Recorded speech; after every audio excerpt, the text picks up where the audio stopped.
नमस्कार, आज की बात में आपका स्वागत है। आज स्पेस साइंस के लिहाज से भारत के लिए ऐतिहासिक दिन है। इंटरनेशनल स्पेस स्टेशन पर पहुंचने वाले पहले भारतीय शुभांशु शुक्ला आज धरती पर सकुशल वापस लौट आए। ये पल ऐतिहासिक इसलिए है क्योंकि 41 साल के बाद कोई भारतीय अंतरिक्ष में गया। स्पेस स्टेशन पर शुभांशु शुक्ला ने पहली बार तिरंगा पहुंचाया। शुभांशु 14 दिन के मिशन पर गए थे, लेकिन वो 18 दिन तक स्पेस स्टेशन पर रहे और आज धरती पर वापस लौट आए। इस मिशन के दौरान ग्रुप कैप्टन शुभांशु शुक्ला ने जो अनुभव हासिल किया, जो एक्सपेरिमेंट्स किए, उनका फायदा भारत को गगनयान मिशन में मिलेगा।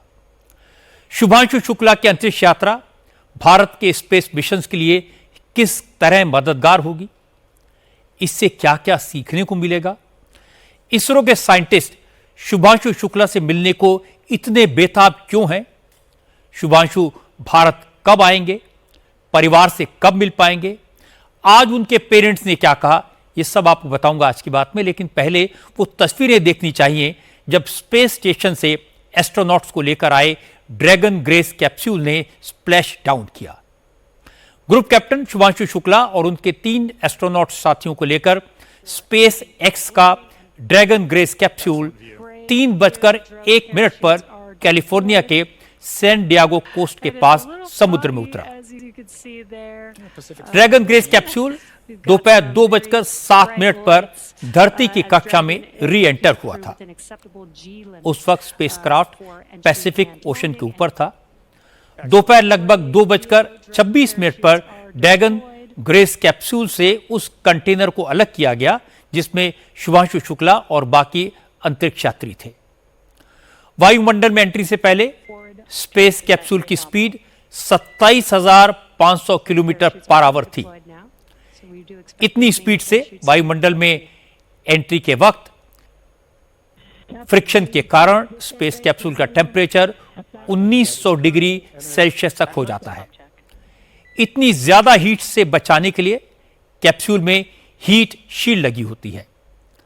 वायुमंडल में एंटर होने के 8 मिनट के भीतर कैप्सूल की स्पीड 27,000 से घटकर 436 किलोमीटर पर आवर रह गई। जब कैप्सूल धरती से 5 किलोमीटर की ऊंचाई पर था, उस वक्त कैप्सूल के 2 पैराशूट खुले। धीरे धीरे स्पीड और कम होने लगी। अगले 1 मिनट में कैप्सूल की स्पीड को 101 किलोमीटर प्रति घंटा पर लाया गया।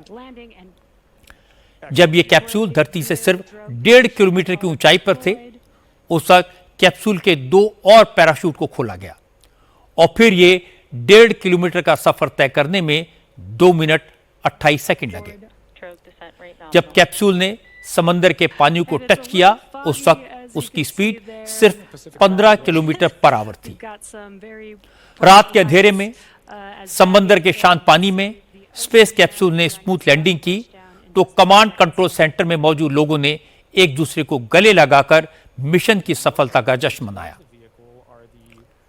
इसी दौरान ग्राउंड स्टाफ एक्टिव हो गया। स्पेस एक्स के रेस्क्यू शिप में मौजूद एक्सपर्ट्स ने क्रेन की मदद से स्पेस कैप्सूल को मदर शिप तक ले जाने का काम किया और फिर बारी बारी से सारे एस्ट्रोनॉट्स को बाहर निकाला गया। फिर शिप से शुभांशु शुक्ला और उनके साथियों को मेडिकल एग्जामिनेशन के लिए नासा के कैनेडी स्पेस सेंटर में ले जाया गया।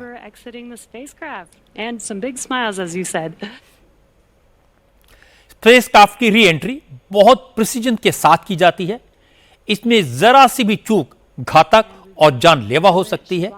इसलिए शुभांशु शुक्ला के स्पेसक्राफ्ट के स्प्लैश डाउन के वक्त उनका पूरा परिवार बेहद टेंस था। शुभांशु की मां आशा शुक्ला बार बार इमोशनल हो रही थी। उनका बेटा इतनी बड़ी कामयाबी के बाद धरती पर लौट रहा था। यह गर्व का क्षण था और तनाव भी था। शुभांशु शुक्ला ने लखनऊ के जिस सिटी मॉन्टेसरी स्कूल में पढ़ाई की थी, उस स्कूल ने अपने यहां स्प्लैश डाउन का लाइव टेलीकास्ट दिखाने का इंतजाम किया हुआ था। शुभांशु शुक्ला के पेरेंट स्कूल के ऑडिटोरियम में ही मौजूद थे। मां आशा शुक्ला की आंखें बार बार नम हो रही थी। जैसे ही ड्रैगन ग्रेस कैप्सूल ने सफलतापूर्वक स्प्लैश डाउन किया तो पूरे हॉल में तालियां गूंजने लगी। शुभांशु शुक्ला का परिवार खुशी से झूम उठा। पूरे परिवार ने केक काटकर जश्न मनाया। शुभांशु की मां ने कहा अब उनके बेटे के भारत लौटने का इंतजार रहेगा। आशा शुक्ला ने कहा शुभांशु बहुत कम खाते पीते हैं, उनको गाजर का हलवा पसंद है, इससे जब वो घर आएंगे तो बेटे के लिए मां गाजर का हलवा बनाएंगी। इस बार शुभांशु ने अंतरिक्ष से अपनी मां से वादा किया कि वो जब वापस लौटेंगे तो ठीक से खाना खाएंगे। अब थोड़ा सा भावुक मूवमेंट तो था ही, उस समय भावुक हो गई थी बच्चे को लेके। आखिरी लैंडिंग ही सबसे खतरनाक होती, वही सोच के थोड़ा सा आंसू आ गए थे कि सुरक्षित लैंडिंग हो जाए। सुरक्षित लैंडिंग हो गई, इसके बाद ठीक है, सब मिशन सफल हुआ, सफलतापूर्वक लैंडिंग हो गई, अब सब ठीक है। 25 तारीख को गए थे शुभांशु, उसके बाद से आपकी फोन पे भी बात हुई, व्हाट्सएप कॉल भी हुई, क्या क्या बात बेटी से? बात वही सब स्पेस में क्या हो रहा क्या नहीं हो रहा, कैसे हम लोग रहते हैं, कैसे खाते पीते हैं, सब यही सब बताया करते थे। वहाँ से धरती कैसी दिखती है, वहाँ से सूर्योदय कैसा दिखता है, यही सब दिखाते थे बस। इस बार तैयारियां कुछ खास होंगी, अलग होंगी जब वापस आएंगे शुभांशु? आएंगे तो तैयारियां तो करेंगे, उनके स्वागत समारोह की तैयारी करेंगे, उनका अच्छे से सत्कार करेंगे, जैसे जो खाने पीने कहेंगे खाना पीना बढ़िया से बनाएंगे, जो कहेंगे वो। क्या पसंद है शुभांशु? शुभांशु को गाजर हलवा बहुत पसंद है, मठरी बहुत पसंद है, 2-3 चीज़ें ऐसी हैं जो वो मगर खाते नहीं, यही समस्या। इस बार वादा किया है कि आऊँगा तो जरूर खाऊंगा। शुभांशु शुक्ला की अंतरिक्ष से धरती पर सुरक्षित वापसी हुई तो प्रधानमंत्री नरेंद्र मोदी ने भी बधाई दी। प्रधानमंत्री ने कहा शुभांशु ने एक ऐतिहासिक मिशन कामयाबी से पूरा करके देश का सिर ऊंचा किया है। इंटरनेशनल स्पेस स्टेशन जाने वाले पहले भारतीय बनकर शुभांशु ने लाखों लोगों को इंस्पायर किया है। प्रधानमंत्री ने कहा कि शुभांशु का अनुभव भारत के अपने human space flight mission Gaganyaan में काफी काम आएगा। रक्षा मंत्री राजनाथ सिंह ने भी ग्रुप कैप्टन शुभांशु शुक्ला की वापसी पर मुबारकबाद दी। राजनाथ सिंह ने कहा शुभांशु ने अपनी कामयाबी से भारत की उम्मीदों को आसमान तक पहुंचा दिया है। इससे भविष्य में भारत के स्पेस मिशन को बहुत फायदा होगा। धरती पर वापसी के बाद शुभांशु शुक्ला 1 हफ्ते तक नासा के रिहैब सेंटर में रहेंगे, जहां वो धरती की ग्रेविटी के साथ तालमेल बिठाएंगे। इसके बाद नासा और इसरो के वैज्ञानिकों के साथ अंतरिक्ष के अपने अनुभव शेयर करेंगे, जो एक्सपेरिमेंट्स किए हैं उनके बारे में बात करेंगे। केंद्रीय मंत्री जितेंद्र सिंह शुभांशु शुक्ला के स्प्लैश डाउन को दिल्ली में CSIR के ऑडिटोरियम में देख रहे थे। सफल स्प्लैश डाउन के बाद डॉक्टर जितेंद्र सिंह ने कहा शुभांशु ने इस मिशन से भारत को स्पेस हिस्ट्री में स्थायी स्थान दिला दिया है। जितेंद्र सिंह ने बताया कि शुभांशु शुक्ला के 17 अगस्त को भारत लौटने की उम्मीद है। कि विश्व के लिए ये गर्व का पल तो है ही है, भारत के लिए एक अद्भुत आनंद का पल, अंतरिक्ष में एक स्थायी स्थान भारत को आज स्थापित करने का अवसर भी रहा, सफलता भी रही। अगले 5-6 दिन रिहैबिलिटेशन की एक्सरसाइज चलेगी, क्योंकि उन्हें they'll have to get used to the Earth's atmosphere and the Earth's milieu। लगभग 23 तारीख तक ये क्रम मुकम्मल होगा और तत्पश्चात लगभग 1 सप्ताह उनकी डिस्कशंस, टीम डिस्कशन चलेंगी इसरो के जो हमारे प्रतिनिधि हैं उनके साथ, और तत्पश्चात फिर लगभग 15 दिन से अप टू ऑलमोस्ट 13th और 14th ऑफ अगस्त उनकी डीब्रीफिंग के सेशंस रहेंगे। हम ये उम्मीद कर सकते हैं कि 17 अगस्त के लगभग शुभांशु दिल्ली हमारे बीच होंगे। अब सवाल है कि शुभांशु शुक्ला के स्पेस मिशन में जाने से भारत को क्या फायदा होगा। इंटरनेशनल स्पेस स्टेशन पर शुभांशु ने 7 एक्सपेरिमेंट्स किए, जो भविष्य में भारत के ह्यूमन स्पेस मिशन में काम आएंगे। शुभांशु शुक्ला ने अंतरिक्ष में मूंग और मेथी उगाने, जीरो ग्रेविटी में माइक्रो एलाग उगाने, स्पेस में इंसान की मसल्स और सेल्स पर असर की स्टडी जैसे प्रयोग किए हैं। इन एक्सपेरिमेंट्स का मकसद यह जानकारी हासिल करना था, अगर इंसान लंबे वक्त स्पेस में रहे तो क्या वो खाने पीने की चीजें अंतरिक्ष में उगा सकता है। प्लांट्स की ग्रोथ पर स्पेस में क्या असर होता है और लंबे वक्त तक जीरो ग्रेविटी में रहने पर इंसान के शरीर पर क्या इंपैक्ट होता है। अंतरिक्ष में शुभांशु शुक्ला ने एआई और रोबोटिक्स की मदद से इंटरनेशनल स्पेस स्टेशन के मेंटेनेंस का काम सीखा, जो भारत के गगनयान मिशन में बहुत काम आएगा। शुभांशु शुक्ला ने आईएसएस पर रहने के दौरान वेदर पैटर्न को भी स्टडी किया, जो आगे चलकर सैटेलाइट के मेंटेनेंस में मदद करेगा और यह भारत के लिए बड़ी कामयाबी है। अब बात करते हैं विदेश मंत्री एस जयशंकर के चाइना विजिट की। आज चीन में एस जयशंकर ने सीमा पर आतंकवाद के मुद्दे को लेकर चीन और पाकिस्तान को कड़ा संदेश दिया। बीजिंग में शंघाई सहयोग संगठन के विदेश मंत्रियों की मीटिंग में विदेश मंत्री एस जयशंकर ने कहा कि आतंकवाद फैलाने वालों और उनके सपोर्टर्स के खिलाफ दुनिया की राय एक होनी चाहिए। दहशतगर्दों का साथ देने वाले मुल्कों के खिलाफ सभी देशों को सख्त रुख अपनाना चाहिए। एससीओ के विदेश मंत्रियों की मीटिंग में जयशंकर ने पहलगाम के आतंकी हमले का मुद्दा उठाया। जयशंकर ने कहा कि एससीओ के गठन का एक महत्वपूर्ण मकसद आतंकवाद, अलगाववाद और उग्रवाद से निपटना भी था, लेकिन पहलगाम के आतंकी हमले ने दिखा दिया है कि टेररिज्म का खतरा बना हुआ है। विदेश मंत्री ने कहा कि पहलगाम हमले का मकसद जम्मू कश्मीर में टूरिज्म और इकोनॉमी को नुकसान पहुंचाना और लोगों के बीच मजहब की दीवार खड़ी करना था। यूनाइटेड नेशंस ने आतंकवादियों और उनको पालने पोसने वालों के खिलाफ ठोस एक्शन की बात कही थी। इसलिए भारत ने ऑपरेशन सिंदूर के जरिए आतंकवादियों और उनके स्पॉन्सर्स को घर में घुसकर मारा। एस जयशंकर ने कहा, आतंकवाद से निपटने के लिए दोहरा रवैया छोड़कर सभी देशों को एकजुट होकर कड़ा रुख अपनाना होगा। इससे पहले जयशंकर ने चीन के राष्ट्रपति शी जिनपिंग से मुलाकात की। जिनपिंग आज अचानक उस वेन्यू पर पहुंचे जहां एससीओ के विदेश मंत्रियों की मीटिंग होने वाली थी। उन्होंने सभी सदस्य देशों के फॉरेन मिनिस्टर से मुलाकात की। इन तस्वीरों की चर्चा इसलिए ज्यादा हुई क्योंकि शी जिनपिंग पिछले कई हफ्तों से सार्वजनिक तौर पर नजर नहीं आए थे। उन्होंने किसी पब्लिक प्रोग्राम में हिस्सा नहीं लिया था। इस दौरान जिनपिंग से पहले चीन के प्रेसिडेंट रहे हू जिताओ भी काफी एक्टिव हो गए थे, इसलिए तमाम तरह की अटकलें लगाई जाने लगी थी। हालांकि आज जिनपिंग ने बीजिंग में एससीओ के विदेश मंत्रियों से मुलाकात करके सारी अटकलों पर विराम लगा दिया। एससीओ के विदेश मंत्रियों की मीटिंग में भारत के अलावा चीन, रूस, Pakistan, Kazakhstan, Kyrgyzstan, Tajikistan, Uzbekistan और बेलारूस के विदेश मंत्री हिस्सा ले रहे हैं।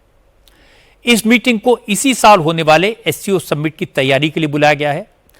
प्रधानमंत्री नरेंद्र मोदी भी चीन के तियानजिन शहर में होने वाली एससीओ समिट में जा सकते हैं।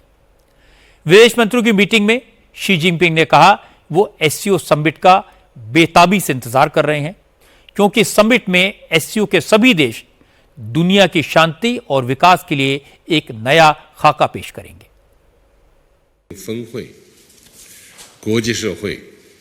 इस साल जापान की साम्राज्यवादी ताकत के खिलाफ चीन की जीत के 80 साल पूरे हो गए हैं। इस ऐतिहासिक मौके पर तियानजिन में शंघाई सहयोग संगठन का शिखर सम्मेलन होगा। इस सम्मेलन पर पूरी दुनिया की नजर होगी। दुनिया को यह उम्मीद है कि एससीओ पूरे विश्व में शांति और विकास को बढ़ावा देने में सक्रिय भूमिका अदा करेगा। मैं तियानजिन में एससीओ के तमाम नेताओं से मुलाकात का इंतजार कर रहा हूं, जिसमें हम एससीओ की विकास की योजनाओं पर चर्चा करेंगे। इन सभी नेताओं का उस ऐतिहासिक जीत के जश्न की 80वीं सालगिरह में भी स्वागत होगा, जिसमें चीन की जनता ने जापान की फांसीवादी सरकार के खिलाफ जीत हासिल की थी। आज विदेश मंत्री जयशंकर ने चीन की धरती पर पहलगाम के आतंकवादी हमले का इशू उठाकर चीन और पाकिस्तान दोनों को पोलाइट मगर फर्म मैसेज दिया। जयशंकर ने ऑपरेशन सिंदूर की बात करके भारत के इरादे भी जाहिर कर दिए। यह सही है कि पाकिस्तान के पास 81% हथियार चीन के दिए हुए हैं, और यह भी सही है कि ऑपरेशन सिंदूर के दौरान चीन ने पाकिस्तान को रियल टाइम इंटेलिजेंस प्रोवाइड की थी। अब भारत का संदेश क्लियर है, भारत चीन से युद्ध नहीं चाहता। जब तक पाकिस्तान आतंकवाद को स्पॉन्सर करता रहेगा, उसके साथ कोई बात नहीं होगी। चीन को इस बात का एहसास कराना जरूरी है कि भारत इस रीजन की एक महाशक्ति है और अगर शांति और विकास का रास्ता प्रशस्त करना है तो चीन को इस एरिया में भारत के साथ मिलकर काम करना होगा। आज एक राहत देने वाली खबर यमन से भी आई। यमन में कल केरल की नर्स निमिषा प्रिया को सजाए मौत दी जानी थी, लेकिन आज निमिषा प्रिया की सजा के एग्जीक्यूशन को टाल दिया गया। भारत सरकार ने सुप्रीम कोर्ट से कल कहा था कि निमिषा को मौत की सजा से बचाने के लिए डिप्लोमेटिक तौर पर कोशिश की जा रही है, लेकिन यमन के साथ डिप्लोमेटिक रिलेशन ना के बराबर हैं। वह हमारा दूतावास भी नहीं है, इसलिए सरकार के पास बहुत ही लिमिटेड ऑप्शन है। लेकिन आज शशि थरूर ने खुलासा किया कि डिप्लोमेटिक कंस्ट्रेंट के बीच रिलीजियस लीडर के रिलेशंस काम आए। इस मामले में ऑल इंडिया सुन्नी जमीयत उलमा के महासचिव और भारत के ग्रैंड मुफ्ती एपी अबू बकर मुसलियार ने यमन के सूफी स्कॉलर शेख हबीब उमर से मदद मांगी। शेख हबीब उमर बिन हाफिज यमन की शूरा काउंसिल के मेंबर हैं और उनका यमन पर काफी प्रभाव है। मुसलियार की पहल काम आई। हबीब उमर बिन हाफिज की अपील का असर हुआ। यमन की सरकार ने एग्जीक्यूशन से 24 घंटे पहले निमिषा की सजाए मौत को टाल दिया। निमिषा प्रिया को यमन के कारोबारी तलाल अब्दो मेहदी की हत्या के जुर्म में 2020 में मौत की सजा सुनाई गई थी। यमन की सुप्रीम जुडिशियल काउंसिल ने 2023 में निमिषा की माफी की अर्जी खारिज कर दी थी। निमिषा को 16 जुलाई यानी कल मौत की सजा दी जानी थी। वक्त कम था, बेचैनी ज्यादा थी। निमिषा प्रिया 2012 में यमन गई थी। 2014 में उन्होंने यमन के नागरिक तलाल अब्दो मेहदी के साथ मिलकर यमन की राजधानी सना में क्लिनिक खोला। तलाल ने फर्जी डॉक्यूमेंट बनाकर खुद को निमिषा का पति डिक्लेयर कर दिया, उसका पासपोर्ट अपने पास रख लिया और उसे हॉस्टेज बना लिया। तलाल के चंगुल से छूटने के लिए 2017 में निमिषा ने तलाल को बेहोशी का इंजेक्शन लगा दिया। ओवरडोज के कारण तलाल की मौत हो गई और इसके बाद 2017 में तलाल का शव एक अंडरग्राउंड वाटर टैंक में मिला। इसके बाद निमिषा प्रिया को सऊदी अरब और यमन के बॉर्डर से गिरफ्तार किया गया। हालांकि निमिषा ने यमन की कोर्ट में अपनी मजबूरी बताई। निमिषा ने कहा कि उसने तलाल को सिर्फ बेहोशी का इंजेक्शन दिया था। वो सिर्फ अपने मुल्क, अपने परिवार के पास वापस आना चाहती थी। उसका इरादा तलाल को मारने का नहीं था। लेकिन यमन में शरीयत कानून लागू है। शरीयत के मुताबिक जान के बदले जान लेने के नियम के हिसाब से निमिषा को भी मौत की सजा सुनाई गई। अब निमिषा प्रिया को बचाने के लिए भारत के ग्रैंड मुफ्ती ने यमन के सूफी स्कॉलर से बात की। ग्रैंड मुफ्ती अबू बकर मुसलियार ने कहा उन्होंने वही किया जो इंसानियत के लिहाज से किया जाना चाहिए। कल कत्ल का दिन मुकर्रर किया था, वो चंद दिन के लिए ये काली यमन का काली चेंज किया। उसके बाद चंद दिन के लिए वो तगैर कर दिया हुक्म को। हम तो एक इंसान की हैसियत से ये करने की तलब किया। हाँ, ऐसा तलब कबूल किया तो इंडिया में। निमिषा प्रिया इस वक्त यमन की राजधानी सना के सेंट्रल जेल में कैद हैं। क्योंकि यमन में सिविल वॉर की वजह से कोई एक सरकार नहीं है। राजधानी सना पर हुतियों का कब्जा है और हमारी सरकार का हुती बागियों से कोई डायरेक्ट कांटेक्ट नहीं है। इसलिए विदेश मंत्रालय सऊदी अरब में अपनी एम्बेसी के जरिए सना में हुतियों से बातचीत कर रहा था। सिविल वॉर की वजह से भारत ने 2015 में अपनी एम्बेसी बंद कर दी थी और 4000 से ज्यादा भारतीयों को बाहर निकाल लिया था। निमिषा के पति और उनकी बेटी भी सुरक्षित भारत लौटे थे, लेकिन निमिषा प्रिया वहीं रुक गई थी। 2015 में राजधानी सना समेत देश के बड़े हिस्से पर हुतियों ने कब्जा कर लिया। इसके बाद सरकार ने भारतीय नागरिकों के यमन जाने पर रोक लगा दी थी। इसीलिए 2017 में निमिषा प्रिया की मां प्रेमा कुमारी यमन नहीं जा सकी थी। लेकिन सेव निमिषा प्रिया इंटरनेशनल काउंसिल के नाम की गैर सरकारी संस्था ने निमिषा को बचाने की मुहिम शुरू की। तलाल अब्दो मेहदी के परिवार को ब्लड मनी ऑफर किया। शरीयत के कानून के मुताबिक जिस शख्स की हत्या की जाती है वो ब्लड मनी लेकर हत्या करने वालों की सजा माफ कर सकता है। अब तक तो तलाल का परिवार ब्लड मनी के बदले निमिषा को माफ करने के लिए तैयार नहीं था, लेकिन ग्रैंड मुफ्ती मुसलियार की पहल के बाद यमन के सूफी स्कॉलर शेख हबीब उमर बिन हाफिज ने एक बार फिर से तलाल अब्दुल मेहदी के परिवार से बातचीत शुरू की। क्योंकि शेख हबीब उमर यमन की शूरा काउंसिल के मेंबर हैं, इसलिए निमिषा प्रिया की सजा माफ कराने में उनकी बड़ी भूमिका हो सकती है। हालांकि निमिषा की मौत की सजा माफ होगी या बरकरार रहेगी, ये बहुत कुछ तलाल अब्दुल मेहदी की फैमिली पर निर्भर करेगा कि वो ब्लड मनी के बदले माफी देने को तैयार होते हैं या नहीं।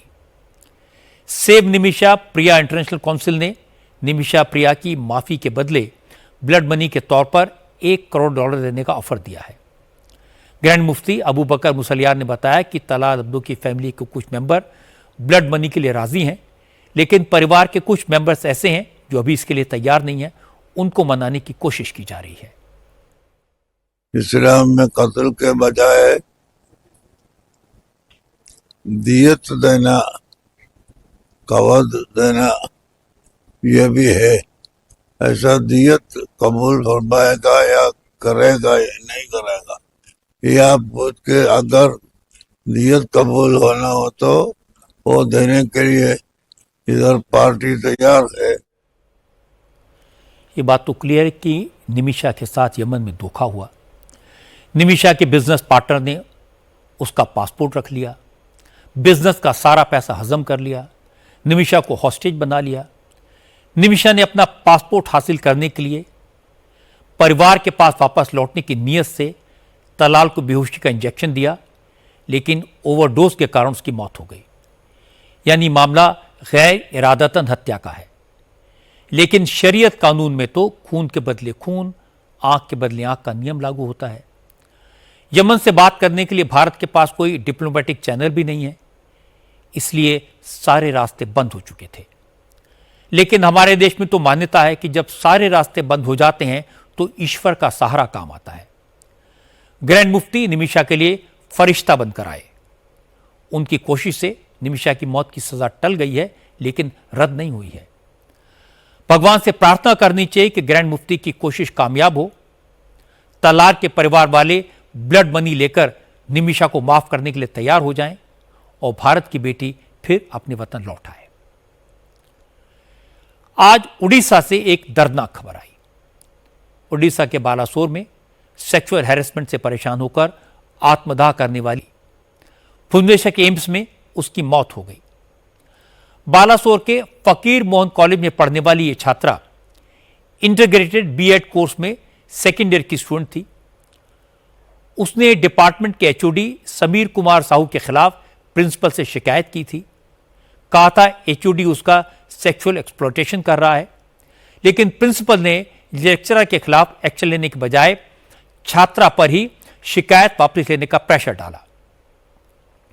इसके बाद इस छात्रा ने डीएम और एसपी से शिकायत की, लोकल एमपी से गुहार लगाई, शिक्षा मंत्री से फरियाद की, चीफ मिनिस्टर तक अपनी बात पहुंचाने की कोशिश की, लेकिन किसी ने इस छात्रा की शिकायत पर ध्यान नहीं दिया।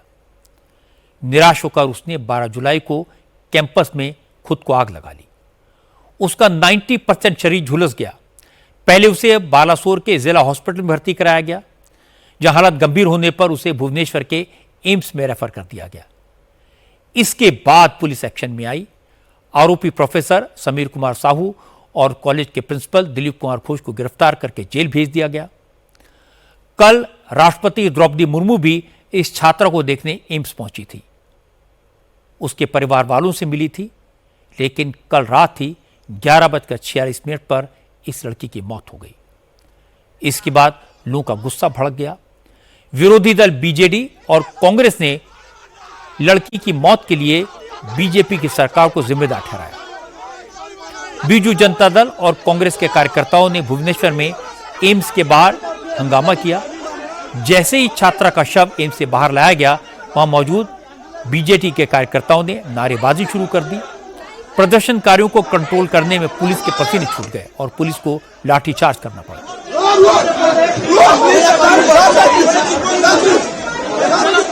बेटी की मौत के बाद से पूरा परिवार गमज़दा है। माँ बाप को विश्वास ही नहीं हो रहा कि उनकी बेटी अब इस दुनिया में नहीं है। छात्रा के पिता ने कहा उनकी बेटी पढ़ाई में नहीं, एक्स्ट्रा करिकुलर एक्टिविटीज में भी अव्वल थी। उसके न रहने से उन्हें जो जिंदगी भर का घाव मिला है वो कभी नहीं भर पाएगा। छात्रा के पिता ने कहा उन्हें उम्मीद है इस मामले में सही जांच होगी और दोषियों को कड़ी से कड़ी सजा मिलेगी।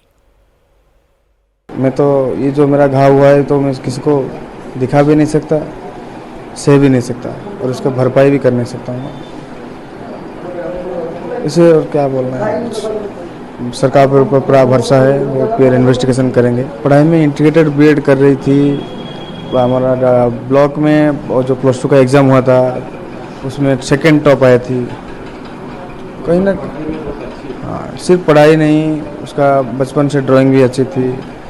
वो डांस में भी पार्टिसिपेट करते थे, सिंगिंग भी अच्छे करते थे। उसका एक्टिंग का नॉलेज, वही एफएम कॉलेज में वो बेस्ट एक्टर का अवार्ड भी मिला है उनको। समझ सकते हैं कितना भी स्ट्रांग माइंडेड होगा, उसका एटीट्यूड, बिहेवियर।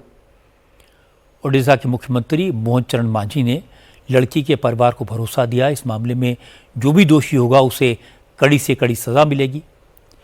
केंद्रीय शिक्षा मंत्री धर्मेंद्र प्रधान ने भी छात्रा की मौत पर शोक जाहिर किया, लेकिन पूर्व मुख्यमंत्री नवीन पटनायक ने ट्वीट करके ओडिशा सरकार पर हमला बोला। नवीन पटनायक ने कहा कि छात्रा ने ओडिशा के शिक्षा मंत्री, मुख्यमंत्री और एक केंद्रीय मंत्री से न्याय की गुहार लगाई थी। बालासोर के सांसद से पर्सनली जाकर मिली थी, लेकिन किसी ने उसकी मदद नहीं की। अगर किसी ने इंटरवीन किया होता तो लड़की की जान बच सकती थी। बीजेटी के नेता सुल्ता देव ने कहा कि जो कुछ हुआ उसके लिए सरकार जिम्मेदार है। सरकार की लापरवाही की वजह से ही लड़की की जान गई। ये लड़की है, ये 7 महीना हो गया, 1 नहीं 2 नहीं 7 महीना हो गया उसको मेंटल टॉर्चर कर रहे हैं। सबको ट्वीट की, मुख्यमंत्री को की, सीएम को पर्सनली, मुख्यमंत्री को की, सीएमओ को की, फिर मानस दत्त को की, फिर एजुकेशन मिनिस्टर को की, केंद्र के एजुकेशन मिनिस्टर को की, बालेश्वर डिस्ट्रिक्ट एडमिनिस्ट्रेशन को की, एनसीडब्ल्यू को की, किसी को नहीं छोड़ी हो ट्वीट करके। और आज कल क्या कर रहे हैं आप? उसके डेथ के बाद आप ट्वीट नहीं देख पाए, आप ट्वीट नहीं देख पाए इस पे। कल क्या किया आप तो फिर कल वही सोशल मीडिया में उसके लिए श्रद्धांजलि दे रहे थे, मुख्यमंत्री से लेके एजुकेशन मिनिस्टर तक। तब कहां से आया? तब कहां से आया? आपकी पार्टी ही ऐसी है, आप ही मन की बात करेंगे, लोगों की मन की बात नहीं सुनेंगे। राहुल गांधी और प्रियंका गांधी ने भी ओडिशा सरकार के बहाने बीजेपी को घेरा। राहुल गांधी ने सोशल साइट एक्स पर लिखा, ओडिशा में इंसाफ के लिए लड़ती एक बेटी की मौत सीधे सीधे बीजेपी के सिस्टम द्वारा की गई हत्या है। उस बहादुर छात्रा ने यौन शोषण के खिलाफ आवाज उठाई, लेकिन न्याय देने के बजाय बीजेपी का सिस्टम आरोपियों को बचाता रहा और एक मासूम बेटी को खुद को आग लगाने के लिए मजबूर कर दिया। प्रियंका गांधी ने ट्विटर पर लिखा, प्रधानमंत्री जी, क्या अब देश की आधी आबादी को न्याय की कोई भी उम्मीद छोड़ देनी चाहिए? राहुल गांधी और प्रियंका गांधी ने लाइन सेट की तो कांग्रेस के दूसरे नेता भी मैदान में उतरे। ओडिशा कांग्रेस के अध्यक्ष भक्तचरण दास ने कहा, छात्रा न्याय के लिए हर चौखट पर गई, लेकिन सरकार आरोपी के साथ खड़ी दिखी, इसीलिए लड़की ने हताश होकर जान दे दी। अब कांग्रेस इस मुद्दे पर 17 जुलाई को पूरे ओडिशा में बंद करेगी। वो बच्ची न्याय के लिए सबका दरवाजा खटखटाया, एफआईआर किया, एसपी को टैग किया, कलेक्टर को टैग किया, एजुकेशन सेक्रेटरी को टैग किया, एजुकेशन मिनिस्टर को टैग किया, सीएमओ को टैग किया, किसको नहीं कहा, यूनियन मिनिस्टर को टैग किया, लेकिन उसको न्याय मिला नहीं। बार बार प्रिंसिपल से अपील किया, उस दिन भी प्रिंसिपल के गया था, उस दिन प्रिंसिपल ने रोक ठोक उसके साथ जो मिसबिहेव किए, उसके साथ गलत बर्ताव किए, उसी से वो सह नहीं पाया। अगर वो लोग एक्शन लिए होते, थोड़ा सा भी एक्शन लिए होते, तो बच्ची का सुसाइड करने का, इस तरह की घटना होने का कोई आवश्यकता नहीं थी। वो एचओडी और प्रिंसिपल कौन है उनके? वो भी उनके एपीबीबी के कैडर थे। तो ये सारा सबूत होता है कि उनको बचाने के लिए, एचओडी और प्रिंसिपल को बचाने के लिए आपने उस बच्ची का जान ले लिया। आप अपराधी हैं, आप किलर हैं, आपको सत्ता में बने रहने का कोई अधिकार नहीं। राहुल गांधी को केंद्रीय शिक्षा मंत्री धर्मेंद्र प्रधान ने जवाब दिया। धर्मेंद्र प्रधान ने ट्विटर पर लिखा, राहुल गांधी और कांग्रेस का ओडिशा की बेटी के साथ हुए दुखद घटना पर ओछी राजनीति करना बेहद दुर्भाग्यपूर्ण है। एक गंभीर और संवेदनशील मामले को राजनीतिक हथियार बनाना राहुल गांधी की सस्ती मानसिकता को दर्शाता है। ओडिशा की घटना ने पूरे देश को झकझोर दिया है, लेकिन कांग्रेस ने इसे भी अपनी राजनीतिक रोटियां सेकने का मौका बना लिया। यह समय सस्ती राजनीति का नहीं बल्कि पीड़िता के परिवार को न्याय दिलाने का है। राहुल गांधी को अपने इस गैर जिम्मेदाराना बयान के लिए पीड़ित परिवार से तुरंत माफी मांगनी चाहिए। इसके बाद ओडिशा की डिप्टी चीफ मिनिस्टर प्रभाती परिडा ने कहा, यह दुखद घटना सियासत का मुद्दा नहीं, सरकार लड़की की मौत की गंभीरता से जांच कर रही है और दोषियों को बख्शा नहीं जाएगा। बड़ी दुखद की घटना है कि हम लोग सब उनको डॉक्टर लोगों ने 3 दिन से जी तोड़ मेहनत कर रहे थे। दिल्ली की एम्स की सराहना पे चिकित्सा भी हो रही थी, लेकिन हम सब मिलके भी उनको बचा नहीं पाए। ओडिशा की एक बेटी ने जिस किस्म की बलिदान दी है, इसमें जो भी इन्वॉल्व है सरकार उनके ऊपर कठोर कार्यानुष्ठान करेगी। अभी तो दोनों जेल में हैं जिसके नाम पे आई है, लेकिन जो कंप्लेन कमेटी है जो भी तदंत में जो भी सामने आएंगे उनके ऊपर कठोर कार्यानुष्ठान होगा। एक लड़की न्याय की गुहार करते करते थक जाए, वो अपनी जान दे दे, उसके बाद भी सिस्टम न जागे, इससे ज्यादा दुख की बात और क्या हो सकती है। लड़की इंसाफ की उम्मीद में कॉलेज के गेट पर धरने पर बैठी। उसके बाद उसने कॉलेज के गेट पर खुद को आग लगा ली। उस वक्त न मुख्यमंत्री को लड़की की चीखें सुनाई दी, न राहुल गांधी की हमदर्दी लड़की के लिए जागी, न नवीन बाबू के कानों पर जूं रेंगी, न महिला आयोग एक्टिव हुआ। अब जब लड़की की मौत हो गई तो सब आंसू बहाने लगे। अब यूजीसी ने जांच कमेटी भी बना दी, मुख्यमंत्री भी अपनी संवेदना दिखाने लगे और प्रियंका गांधी को भी सदमा लग गया। नवीन बाबू भी जाग गए। लेकिन इससे क्या होगा? जिस पिता ने, जिस मां ने अपनी बेटी खोई, क्या वो लौट आएगी? इस मामले में जितने भी बयान आए वो सिर्फ और सिर्फ सियासी ड्रामा है, और जब तक इस तरह के ड्रामे चलते रहेंगे तब तक बेटू की जिंदगी को सियासी मोहरा बनाया जाता रहेगा, तब तक हमारी बहन बेटियां महफूज नहीं होंगी। अब बात करते हैं बिहार की। बिहार में चुनाव से ठीक पहले आज नीतीश कुमार ने बड़ा दांव चला। नीतीश कुमार की सरकार ने पहले 5 साल में बिहार के 1 करोड़ लोगों को रोजगार देने का वादा किया। कैबिनेट की मीटिंग में इस प्रस्ताव को मंजूरी दी गई और इससे पहले नीतीश कुमार ने ट्वीट करके इस बात का ऐलान किया कि उन्होंने अगले 5 साल में 1 करोड़ युवाओं को नौकरी देने का लक्ष्य निर्धारित किया है और इसके लिए बाकायदा पॉलिसी बनेगी। नौकरी के अवसर तलाशने के लिए एक हाई लेवल कमेटी का गठन किया जाएगा। नीतीश कुमार के इस लक्ष्य पर आज कैबिनेट ने मोहर लगा दी। हालांकि विपक्ष ने इसे नीतीश कुमार का नया चुनावी जुमला करार दिया। तेजस्वी यादव ने कहा कि चुनाव सामने देखकर बीजेपी और जेडीयू के लोग चांद तारे भी बिहार की जनता को देने का वादा कर सकते हैं, लेकिन अब बिहार के लोग इस तरह के वादों के चक्कर में नहीं फंसेंगे। तेजस्वी ने कहा कि सबसे बड़ा सवाल यह है कि नीतीश कुमार ने इतना बड़ा फैसला किया तो खुद सामने आकर इसका ऐलान क्यों नहीं किया। इन लोगों का जो कहा हुआ है कभी पूरा किया है इन लोगों ने? 19 लाख का क्या हुआ? तो इन लोगों को कुछ भी कहना है कहने दीजिए। लोग तो नकलची सरकार है। और नीतीश कुमार जी के मुंह से आप सुने हैं ये बात, आकर के थोड़ा पब्लिक को भी तो मुंह से जाकर आकर के बताना ना चाहिए उनको। अब तो कुछ भी अनाउंस कर देंगे ये लोग। चुनाव आ रहा है, जाने वाले हैं, विधायी तय है, तो जो बोलना है वो बोल दो। तो अब लेकिन आप लोग तो अब पैसा नहीं पूछिएगा कि पैसा कहां से आएगा, पूछिएगा ही नहीं आप लोग। क्योंकि बिहार में चुनावी माहौल है, 1 करोड़ रोजगार का वादा गेम चेंजर हो सकता है, इसलिए इस इशू पर सभी पार्टियों के नेता बोल रहे हैं। बिहार की राजनीति में नए नए प्लेयर प्रशांत किशोर, ये कह रहे थे कि नीतीश कुमार 20 साल से मुख्यमंत्री हैं, अब तक उन्हें रोजगार की याद क्यों नहीं आई? ये सवाल तो हर बिहारी पूछेगा। पिछले 20 वर्ष से नीतीश कुमार मुख्यमंत्री हैं। 20 वर्ष में कम से कम दसियों हजार बार कैबिनेट बैठी होगी, हजारों निर्णय लिए होंगे। 20 वर्ष में उनको यह ध्यान नहीं आया कि बिहार के लोगों को रोजगार देना है।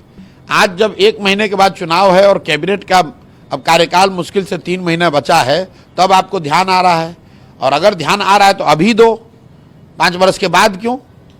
इसलिए कि फिर एक बार वोट दे दो और फिर ये सब लूटपाट मचाएगा, फिर 5 वर्ष और बिहार को लूटेगा। और तो इनका कुछ है नहीं। अगर इनके पास 5 वर्ष में 1 करोड़ नौकरी देने का कोई स्कीम है, कोई योजना है, तो भाई अभी तो तुम्हारी सरकार है, अभी क्यों नहीं दे रहे हो? चलो 1 करोड़ नहीं दोगे, 5 वर्ष में 1 करोड़ का मतलब है कि 60 महीने में 1 करोड़, 1 करोड़ को 60 से भागा दे लीजिए। 3 महीने बाकी हैं, उतने ही नौकरी हर महीने देने लगो भाई। हम लोग मान लेंगे कि हर महीने आप दे रहे हैं तो अगले 5 वर्ष भी दे देंगे। विपक्ष ने नीतीश सरकार पर सवाल उठाए तो बिहार के deputy chief minister Vijay Sinha ने कहा कि बिहार में कुछ आसुरी प्रवृत्ति के लोग जहर फैला रहे हैं, बिहार को बदनाम कर रहे हैं। लेकिन ऐसे लोगों की बातों का कोई मतलब नहीं है, क्योंकि बिहार में अब करोड़ों युवाओं को नौकरी भी मिलेगी और क्राइम पर भी लगाम लगेगी। इसकी शुरुआत हो चुकी है। बिहार के अंदर सकारात्मक ऊर्जा का संचार हो, महादेव विष को पान करें और बिहार को विष से मुक्त करें। जो विष प्रभावित करने वाले असुर प्रवृत्ति के लोग हैं, जो बिहार को बदनाम और बर्बाद करते हैं, आज बिहार के माननीय मुख्यमंत्री जी ने बिहार के अंदर सकारात्मक ऊर्जा का संचार किए हैं और बिहार में रोजगार का अवसर भी बढ़ेगा। यहाँ पर अपराध भ्रष्टाचार पर भी अंकुश लगेगा और बिहार हर बिहारी गौरवान्वित भी होगा। बिहार को बदनाम करने वाले लोगों से मुक्ति भी मिलेगा। 1 करोड़ नौकरियों की घोषणा सुनकर लगता है कि नीतीश कुमार और बीजेपी की टीम चुनाव आते आते अपने विरोधियों के लिए कोई मुद्दा नहीं छोड़ेंगे। वो उन सारे इश्यूज को एक एक करके एड्रेस कर रहे हैं जो तेजस्वी यादव ने पिछले कुछ महीनों में उठाए हैं। चाहे वो जीविका दीदियों को बैंक लोन में राहत देना हो, या फिर नौकरियों में बिहार की महिलाओं के लिए 35% आरक्षण का सवाल हो, या फिर बिहार के नौजवानों के लिए नौकरियां देने का वादा हो, या पेंशन की राशि 400 से बढ़ाकर 1100 रुपए बढ़ाने का हो। ऐसा लगता है कि जब तक चुनाव आएगा तब तक तेजस्वी के पास कहने के लिए कोई खास पॉइंट नहीं बचेगा। वो सिर्फ यही कहते रहेंगे कि नीतीश कुमार अचेत हैं, सामने आकर ऐलान क्यों नहीं करते। लेकिन नीतीश कुमार के सामने इस समय बिहार का लॉ एंड ऑर्डर बड़ा चैलेंज है। अगर उसमें सुधार नहीं हुआ तो किए कराए पर पानी फिर जाएगा। मुंबई से आज एक बड़ी खबर आई। एलन मस्क की कंपनी टेस्ला ने आज भारत में अपने ब्रांड को लॉन्च कर दिया। मुंबई के बांद्रा कुर्ला कॉम्प्लेक्स में एलन मस्क ने टेस्ला कार का पहला शोरूम खोला है। टेस्ला के शोरूम का उद्घाटन आज मुख्यमंत्री देवेंद्र फडणवीस ने किया। फडणवीस ने टेस्ला की नई कार का टेस्ट ड्राइव लिया, इस कार के सारे फीचर्स देखे।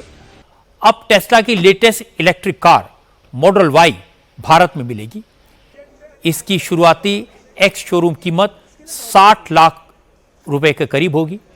इसके अलावा दूसरे लोग लॉन्ग रेंज वेरिएंट की कीमत 68 लाख के आसपास होगी। मॉडल वाई कार के रियल व्हील ड्राइव वेरिएंट को भारतीय बाजार में 2 अलग अलग बैटरी पैक के साथ उतारा जा रहा है। इस कार का एक वेरिएंट ऐसा है जो फुल चार्ज करने पर 500 किलोमीटर चल सकती है, जबकि लॉन्ग रेंज वेरिएंट में फुल चार्ज के बाद 622 किलोमीटर की दूरी तय की जा सकती है। ये कार 7 अलग अलग कलर ऑप्शन के साथ अवेलेबल है। इसके साथ साथ इसमें 15.4 इंच का इंफोटेनमेंट डिस्प्ले और कई एडवांस फीचर हैं। टेस्ला की इस गाड़ी की बुकिंग फिलहाल मुंबई, दिल्ली और गुरुग्राम के लिए शुरू की गई है।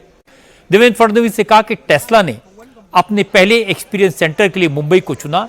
ये महाराष्ट्र के लिए गर्व की बात है, लेकिन उन्हें उम्मीद है कि जल्द ही टेस्ला के शोरूम दूसरे बड़े शहरों में भी होंगे और आगे चलकर ये कंपनी भारत में अपनी मैन्युफैक्चरिंग यूनिट भी खोलेगी। आज हम सभी के लिए ये बहुत ही हर्ष की बात है कि कई वर्षों से जिसका इंतजार हम कर रहे थे वो टेस्ला कार आज टेस्ला ने मुंबई से लॉन्च की है। अपना भारत का पहला एक्सपीरियंस सेंटर, अपनी भारत की एंट्री आज उन्होंने मुंबई से अनाउंस की है। हमने उसका स्वागत किया है, अभी अभी उसका उद्घाटन भी हमने किया है। टेस्ला मुंबई में एक्सपीरियंस सेंटर के साथ साथ डिलीवरी की व्यवस्था, लॉजिस्टिक्स की व्यवस्था और सर्विसिंग की व्यवस्था ये सारी खड़ा कर रहा है। डिजाइन और इनोवेशन में ईवी सेक्टर में टेस्ला को वर्ल्ड लीडर माना जाता है और उनका जो वर्ल्ड का सबसे मोस्ट लाइक्ड, सबसे फेमस ब्रांड जो है मॉडल वाई, उसको वो यहाँ पर लॉन्च कर रहे हैं। और मुझे विश्वास है कि आने वाले दिनों में टेस्ला की पूरी इकोसिस्टम ये हमको भारत में और विशेष रूप से महाराष्ट्र में देखने को मिलेगी। लेकिन महाराष्ट्र में तो आजकल हर मामले में राजनीति होती है। आदित्य ठाकरे ने कहा यह ठीक है कि टेस्ला ने भारत में अपना शोरूम खोला है, लेकिन इसका क्रेडिट महाविकास अघाड़ी की सरकार को मिलना चाहिए, क्योंकि उनकी सरकार की ईवी पॉलिसी की वजह से इलेक्ट्रॉनिक व्हीकल्स कंपनियां महाराष्ट्र में अपने शोरूम खोल पा रही हैं।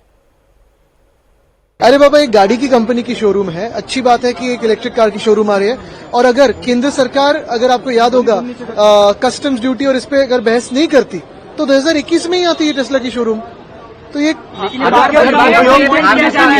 महाराष्ट्र का मुंबई का डेवलपमेंट है तो कहीं ना कहीं देखिए बहुत नहीं, मैं तो खुश हूँ और ऐसे बहुत सारे आने भी चाहिए। अगर आप देखें तो टेस्ला हो, एमजी हो, बहुत सारे ईवीज के अगर आप शोरूम देखें तो आ रहे हैं मुंबई में, महाराष्ट्र में, क्योंकि हमने जो ईवी पॉलिसी बनाई थी उसके तहत सबसे ज्यादा जो सपोर्ट ईवी को मिलता है, इलेक्ट्रिक व्हीकल को मिलता है, वो महाराष्ट्र में मिलता है। और अगर तब आपको याद होगा, मैं फिर एक बार दोहराता हूं, गडकरी साहब होंगे या किसी ने कहा था तब कि उन्होंने यहाँ प्रोडक्शन भी करना चाहिए, और तब ये सारी बातें अड़ चुकी थी। अभी खुली होगी, आनंद है, और यही बात मैं कह रहा था। टेस्ला इलेक्ट्रिक कारों की दुनिया में सबसे बड़ा ब्रांड है।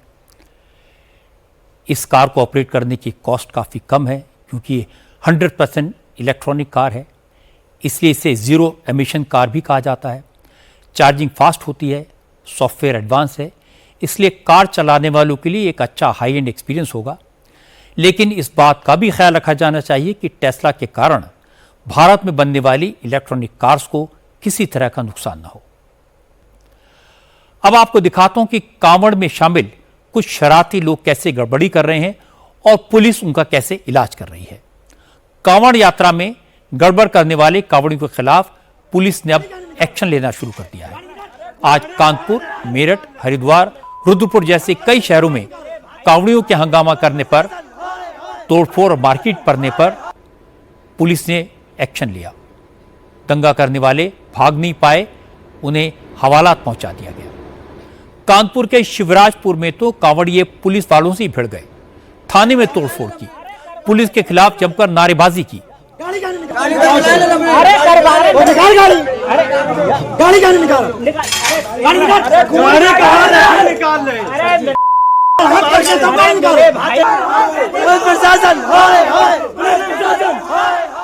असल में कांवड़ियों का एक ग्रुप कांवड़ लेकर बिठूर से औरैया जा रहा था।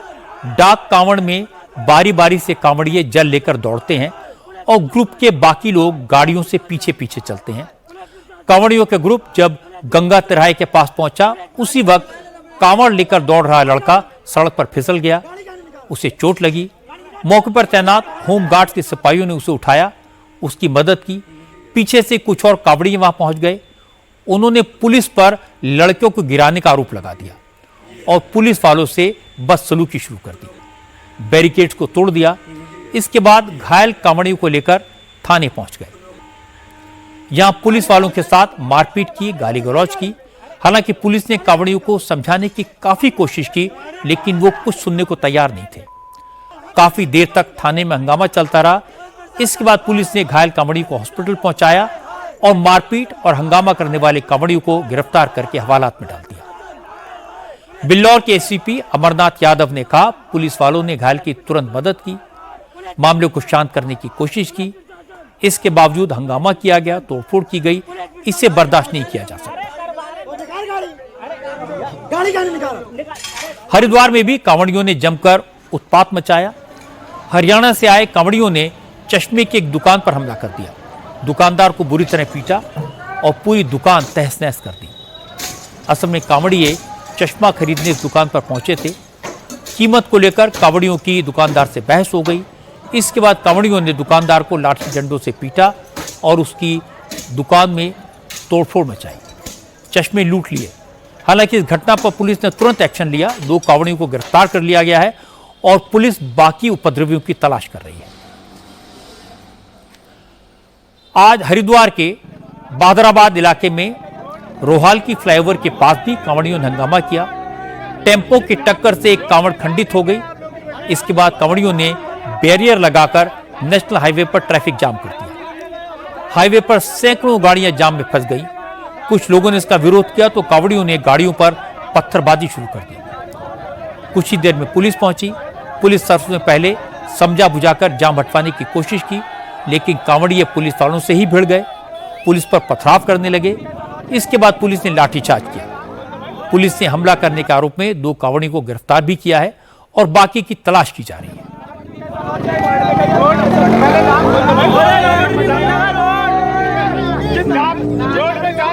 मेरठ में तो कांवड़ियों ने हद ही पार कर दी।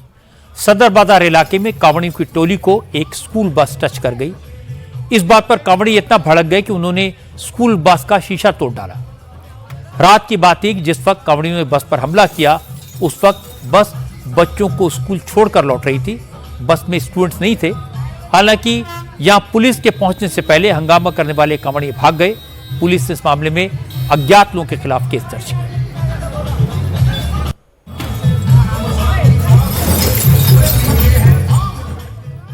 अब तक तो ये इंप्रेशन था कि कांवड़ियों को खुली छूट है, वो मारपीट करेंगे तो भी पुलिस उन्हें समझा बुझाकर छोड़ देगी।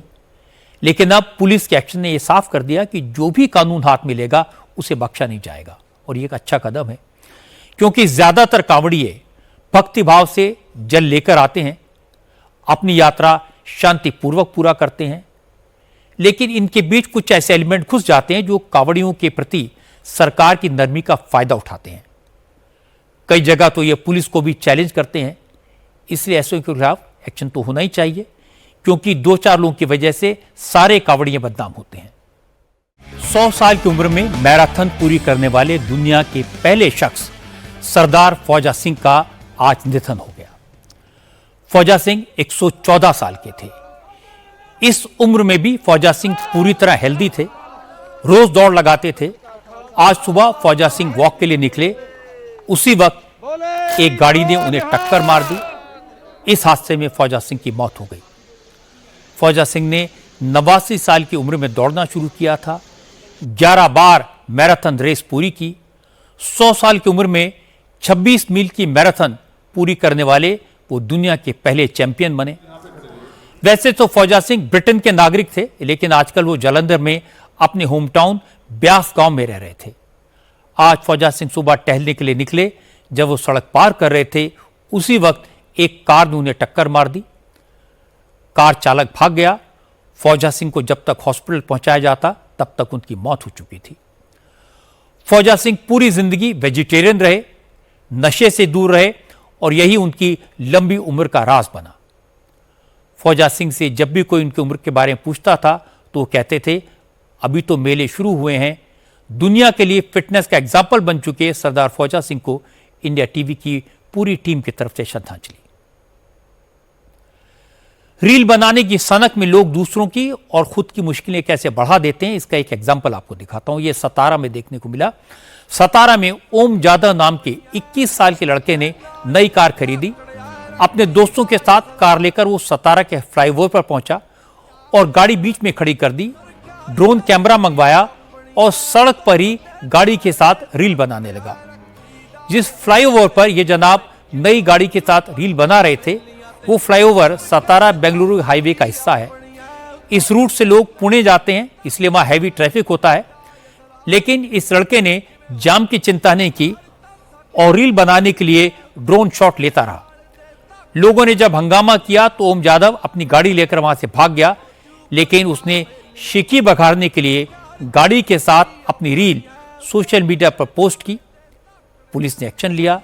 सतारा पुलिस ने ओम जादव की कार और ड्रोन दोनों को जब्त कर लिया है। 5 लोगों पर केस दर्ज किया गया है।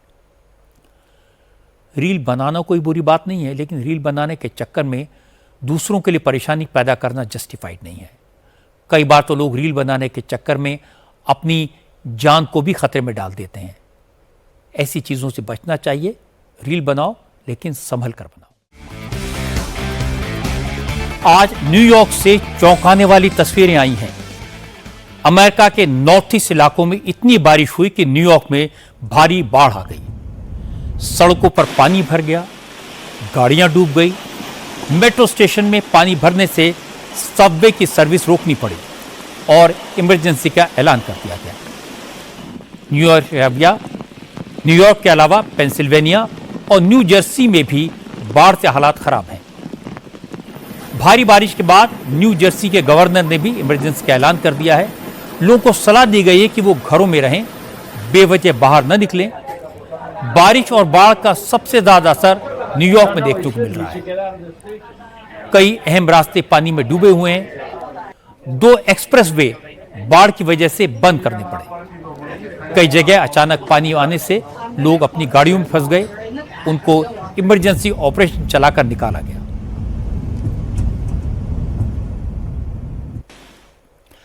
जापान की बुलेट ट्रेन शिनकानसेन का लेटेस्ट E10 मॉडल जापान और भारत में साथ साथ लॉन्च होगा। भारत में शिनकानसेन E10 ट्रेन अहमदाबाद से मुंबई के बुलेट ट्रेन वाले रूट पर चलेगी। जापान में फिलहाल बुलेट ट्रेन के E5 मॉडल का इस्तेमाल हो रहा है, जिसकी मैक्सिमम स्पीड 320 किलोमीटर प्रति घंटा है। E10 ट्रेन की स्पीड 400 किलोमीटर पर आवर होगी। यह ट्रेन जापान में 2030 में इंट्रोड्यूस होगी, जिसके बाद इसे भारत में अहमदाबाद से मुंबई के रूट पर चलाया जाएगा। यह भारत का पहला बुलेट ट्रेन रूट है। 352 किलोमीटर लंबे इस रूट के 310 किलोमीटर का काम पूरा हो चुका है और बाकी का काम अगले साल पूरा होने की उम्मीद है। 2026 में इस रूट पर बुलेट ट्रेन का ट्रायल शुरू होगा और 2027 से बुलेट ट्रेन की रेगुलर सर्विस शुरू होने की उम्मीद है। शुरू में इस रूट पर शिनकानसेन E5 ट्रेनों का इस्तेमाल किया जाएगा, लेकिन 2030 के बाद भारत में भी लेटेस्ट E10 ट्रेन की सर्विस शुरू की जाएगी। यह अच्छी खबर है कि जापान अपने लेटेस्ट बुलेट ट्रेन को भारत के साथ शेयर करेगा। असल में बुलेट ट्रेन बनाना इतना मुश्किल काम नहीं है। इसके लिए रेलवे लाइन बिछाना यह हमारे लिए बड़ा मुश्किल काम है। अगर ट्रेन 300 किलोमीटर प्रति घंटे से ज़्यादा की रफ्तार से दौड़ेगी तो रेलवे ट्रैक भी उतना ही स्ट्रांग, उतना मजबूत होना चाहिए। इसे बनाने में टाइम लगता है और उम्मीद है कि भारत में पहली बुलेट ट्रेन 2 साल बाद रेगुलर सर्विस के लिए तैयार हो जाएगी।